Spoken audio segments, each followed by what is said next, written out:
only due to the presence of the necessary conditions. When the necessary conditions are present, it occurs.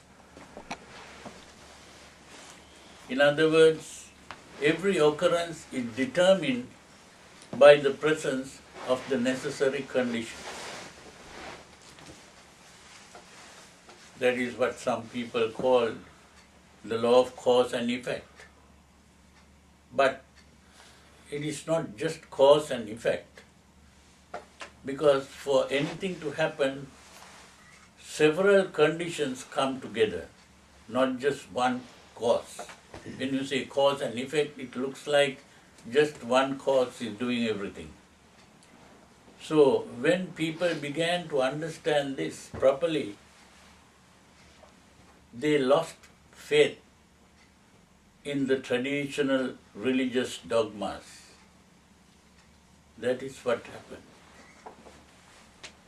And when that happened, certain revolutions began to take place in the West. The British revolutions, the French revolutions, the Marxist revolutions, and things like that, which appeared to be bad. But this is how the human race began to grow up in the West. And today we have science in a very advanced form. We have these electric lights, we have the cameras, we have loudspeakers, we have air conditioning, and when we want to go somewhere, we can fly. Human beings couldn't fly because they didn't have any wings. But the human beings studied how flight takes place, how the bird flies, what are the conditions necessary for flight to take place. And when they understood this, they provided the conditions and they could fly. Now it's not like birds. Even very heavy things can be carried, and so many people can be carried in one plane. So not only that, now they are even flying in outer space, even going to the moon and even beyond that to other planets. And we have satellites and all kinds of things, but more things will come in the future. And we have these computers which can do wonderful things.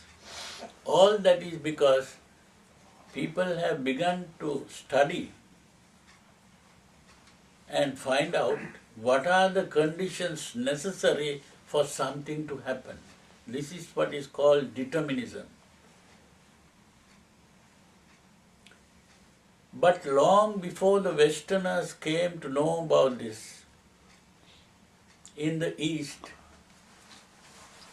the Buddha spoke about determinism, and it is called Paticca Samuppada, today translated as dependent origination. It's the same thing, determinism. Now it was Sigmund Freud, the psychologist, who began to speak about something more than just determinism. He began to discover that even the human mind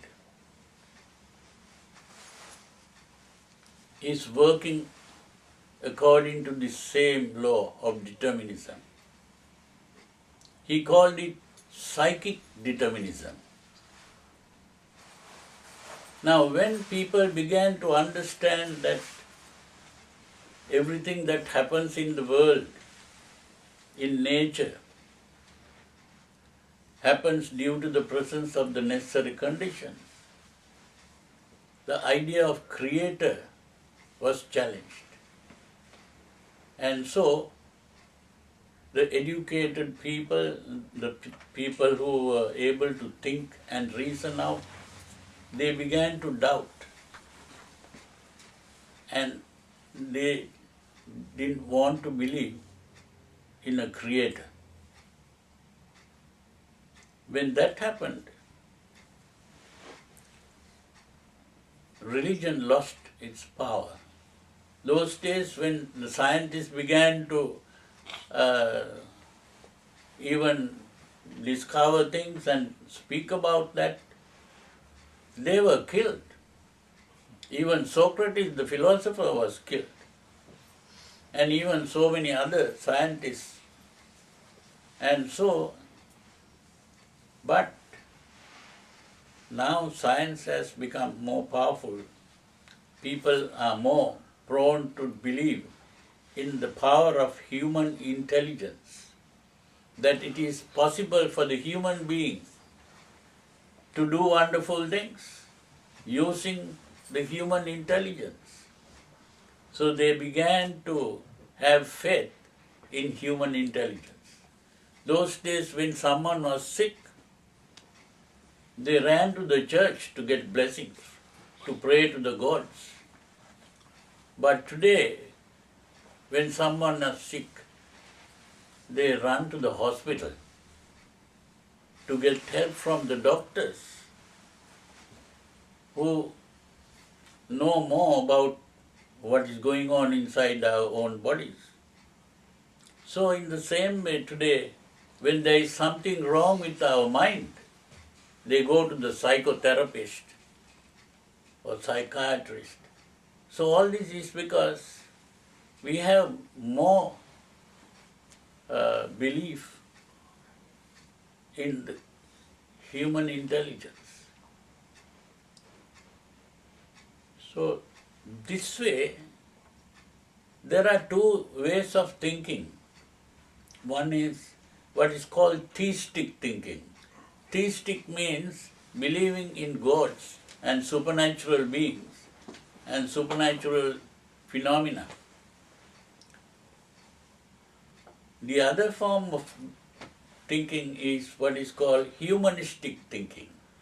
Humanistic thinking means to believe in the human being, that the human being's intelligence can discover many things and do many things, can do wonderful things. So today the modern world is more on the humanistic way of thinking. And this is why people are getting more and more close to Buddhism. Because the Buddha was a humanist in that way, thinking the humanistic way. And so, it was the Buddha who brought the message of what is today called dependent origination or determinism, which is the paticca samuppada. There the Buddha says, hetung paticca sambhutang hetu bhanga nirujjati. What that means, he sums up this principle in saying, hetung paticca sambhutam means when the conditions are present, it comes into being. When the conditions are absent, it ceases to be. It's the same principle.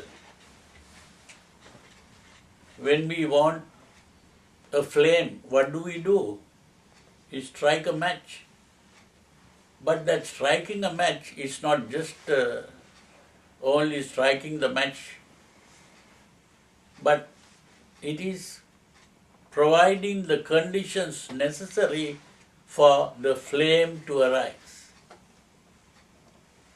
Now, if that gunpowder-like thing is not at the tip of the match, then the flame doesn't come. And if there is nothing to